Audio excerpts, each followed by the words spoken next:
गलज्जल प्रवाह पावितस्थले कलेवलम्ब्यलम्बितां भुजङ्गतुङ्गमालिकां डमड्डमड्डमड्डमन्निनादवर्धमर्वयं चकार चण्डताण्डवं तनोतु नः शिवः शिवम्। जटाकटाह सम्भ्रमं भ्रमन्निलिम्ब निर्झरी विलोलवीचि वल्लरी विराजमानमूर्धनि धगद्धगद्धगज्ज्वलल्ललाटपट्टपावके किशोर चन्द्रशेखरे रति प्रतिक्षणं मम।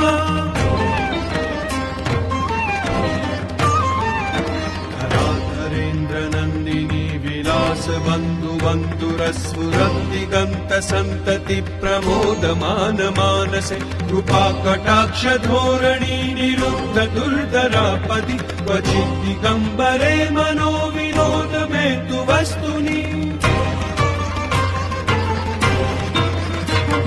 जटाभुजङ्ग पिङ्गल स्फुरत्फणामणिप्रभा कदम्ब कुङ्कुमद्रव प्रलिप्त दिग्वधूमुखे मदान्ध सिन्दूरस्फुरत्वगुप्तरीय मेदुरे मनो विनोदमद्भुतं बिभर्तु भूतभर्तरि।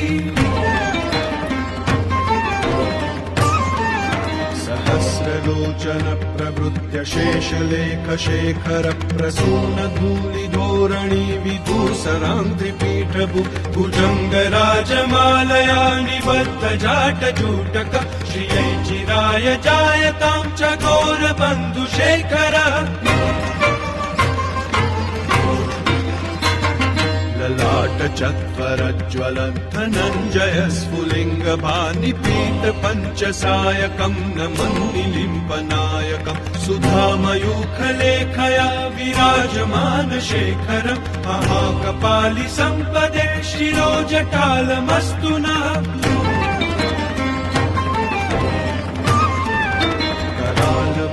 पट्टिका धगद्धगद्धगज्ज्वलद्धनञ्जयाहुतीकृत प्रचण्ड पञ्चसायके धराधरेन्द्र नन्दिनी कुचाग्र चित्रपट।